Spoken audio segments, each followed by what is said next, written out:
আজ D.El.Ed part 2 CC 2 থেকে 16 এবং 7 মার্কসের গুরুত্বপূর্ণ কোশ্চেন উইথ আনসার। এই কোশ্চেনটি যেমন 16 মার্কসের জন্য ইম্পর্টেন্ট, তেমন 7 মার্কসের জন্য কিন্তু ইম্পর্টেন্ট, যারা 2023-25 সেশনে এক্সাম দিতে চলেছ। মুক্ত শিক্ষা বলতে কি বোঝায়?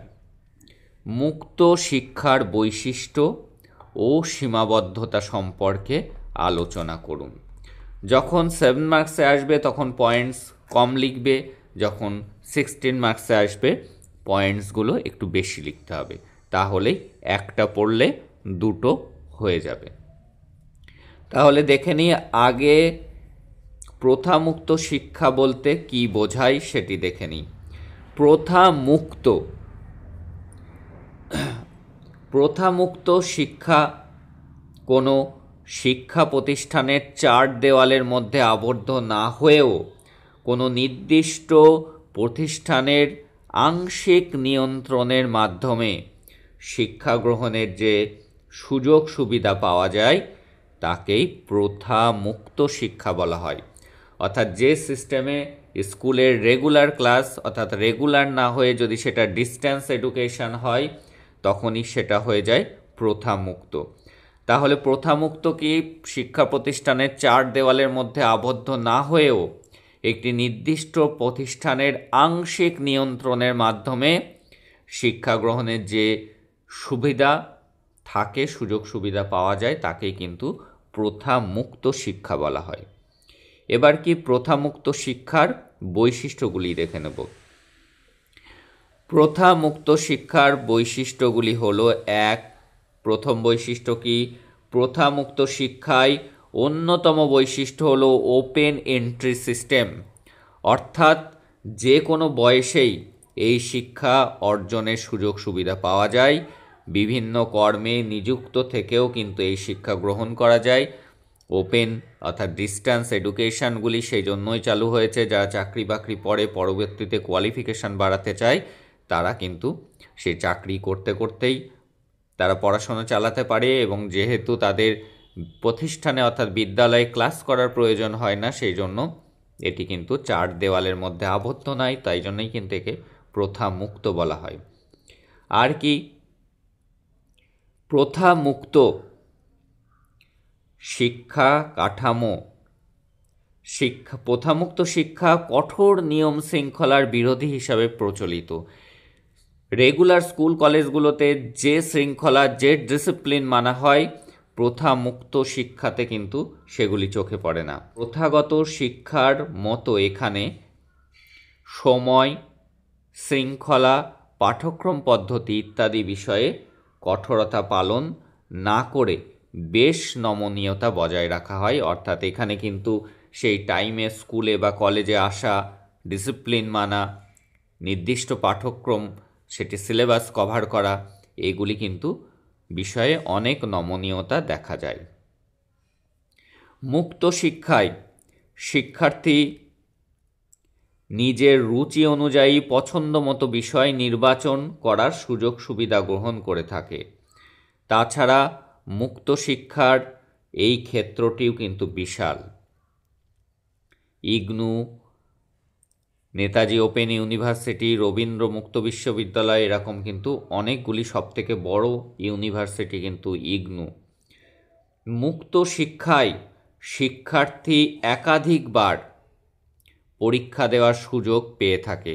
কলেজগুলোর ক্ষেত্রে কি হয়, 3 বছর তোমাকে 3টে অ্যাটেম্প দেবে, প্রথমবার ব্যর্থ হলে দ্বিতীয়বার, দ্বিতীয়বার ব্যর্থ হলে তৃতীয়বার, তারপরে কিন্তু আর সুযোগ থাকে না। কিন্তু মুক্ত শিক্ষার ক্ষেত্রে তুমি যতবার খুশি পরীক্ষা দিতে পারবে।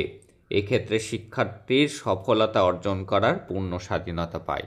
ওখানে 3 বছরের মধ্যে এক্সট্রা 3 বছর দেওয়া হয় গ্র্যাজুয়েশন কমপ্লিটের জন্য। থার্ড অ্যাটেম্পটেও যদি না পারে তাহলে কিন্তু আর গ্র্যাজুয়েশন কমপ্লিট করা যায় না, কিন্তু এখানে কিন্তু বারবার এক্সাম দেওয়ার সুবিধা আছে।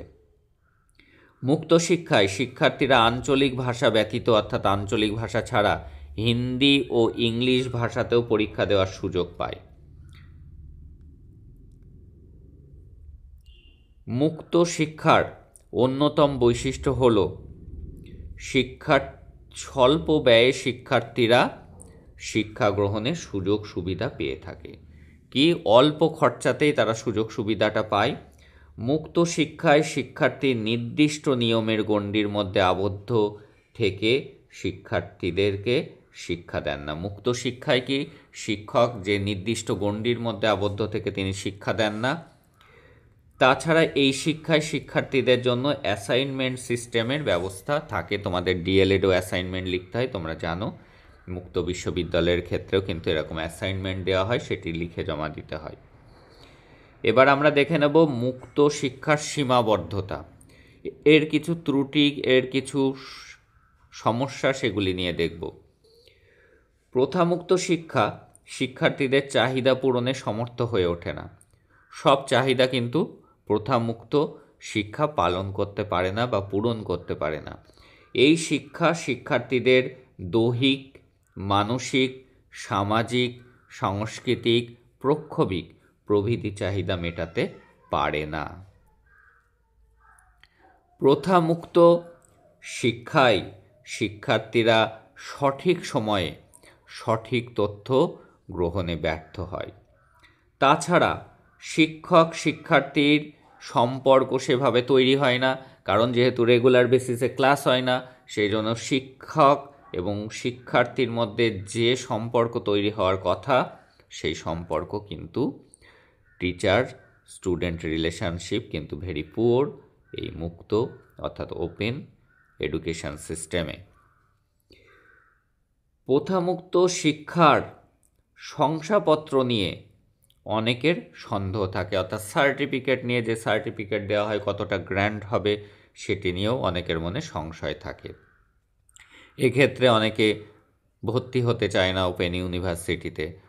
অনেক ক্ষেত্রেই তারা প্রথাগত শিক্ষার শিক্ষার্থীদের তুলনায় পিছিয়ে পড়ে, যেহেতু তাদের মধ্যে একটা হীনমন্যতা থাকে এবং তারা এই ভয়টা পায় যে সব ক্ষেত্রে হয়তো তাদের সার্টিফিকেট গ্র্যান্ট নাও হতে পারে। সেই দিক থেকে তারা মানসিক দিক থেকেও কিন্তু তারা প্রথাগত শিক্ষার শিক্ষার্থীদের তুলনায় পিছিয়ে পড়ে। শিক্ষক শিক্ষার্থীর মধ্যে সুসম্পর্ক তৈরি না হওয়ার ফলে শ্রেণীকক্ষে শিক্ষার্থীদের কাছ থেকে সেভাবে ফিডব্যাক পাওয়া যায় না। যেহেতু স্টুডেন্ট টিচার রিলেশনশিপ তৈরি না হওয়ার জন্য কিন্তু শিক্ষার্থীদের কাছ থেকে ফিডব্যাক পাওয়া যায় না, তার ফলে এটা জানা যায় না তারা কতটা শিখেছে না শিখেছে। ফলে শিক্ষার্থীরা নিজেদের ভুল সংশোধন করার সুযোগ পায় না এবং এটাও বোঝা যায় না যে তারা কতটা শিখতে পেরেছে। প্রথামুক্ত শিক্ষায় শিক্ষার্থীরা যেভাবে সহপাঠক্রমিক কার্যাবলীতে অংশগ্রহণ করতে পারে না। কি মুক্ত শিক্ষার শিক্ষার্থীরা সেভাবে সহপাঠক্রমিক কার্যাবলীতে অংশগ্রহণ করতে পারে না, অর্থাৎ রেগুলার স্কুলগুলিতে, কলেজগুলিতে যেমন বিভিন্ন কালচারাল অনুষ্ঠান, সেখানে পার্টিসিপেশান, এক্সট্রা কারিকুলার অ্যাক্টিভিটিস, এগুলি সুযোগ কিন্তু মুক্ত শিক্ষার শিক্ষার্থীদের কাছে থাকে না।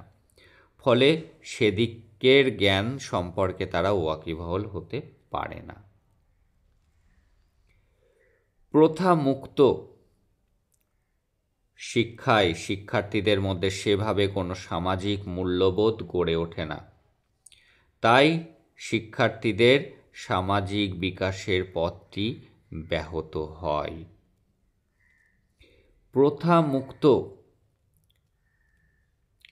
প্রথামুক্ত শিক্ষায় শুধুমাত্র বই পাঠ করে জ্ঞান অর্জন করতে হয়, কারণ সেখানে ক্লাস যেহেতু ঠিক মতো হয় না, সেই কারণে তাদেরকে যা জ্ঞান অর্জন করা, তারা স্টুডেন্টরা টিচারদের সেই সহযোগিতা, সেই হেল্প কিন্তু তারা পায় না। তাই তাদেরকে পুরোটাই পাঠ্য বইয়ের উপর নির্ভর করে জ্ঞান অর্জন করতে হয়। গ্রুপ স্টাডি করার সুযোগ থাকে না, কেউ কাউকে, একজন শিক্ষার্থী আর একজন শিক্ষার্থীকে চেনে না, তাই শিক্ষার্থীদের মধ্যে দলগত বৈশিষ্ট্য গড়ে ওঠে না। রেগুলার স্কুলগুলিতে যেটি হচ্ছে, স্টুডেন্টদের মধ্যে যে বন্ডিং তৈরি হচ্ছে, টিচার স্টুডেন্ট বন্ডিং তৈরি হচ্ছে, সেই সুযোগটি কিন্তু প্রথামুক্ত শিক্ষাতে থাকে না। এই ছিল আজকের ক্লাসটি। 7 আসুক 16 মার্কস আসুক, তোমরা লিখে আসতে পারবে প্রথামুক্ত শিক্ষা সম্পর্কে যা কিছুই আসুক না কেন, সে 2 মার্কস আসুক, এমসিকিউ আসুক, 7 মার্কস আসুক, 16 মার্কস আসুক, তোমরা সিরিয়াসলি ক্লাসগুলিকে দেখো, তাহলে এক্সামের আগে তোমাদের টেনশন হবে না। টেট পড়ো, তার পাশাপাশি এই ক্লাসগুলিকে দেখতে থাকো, তাহলে কিন্তু তোমার প্রিপারেশান কিন্তু এগোতে থাকবে। That's all today. দেখা হচ্ছে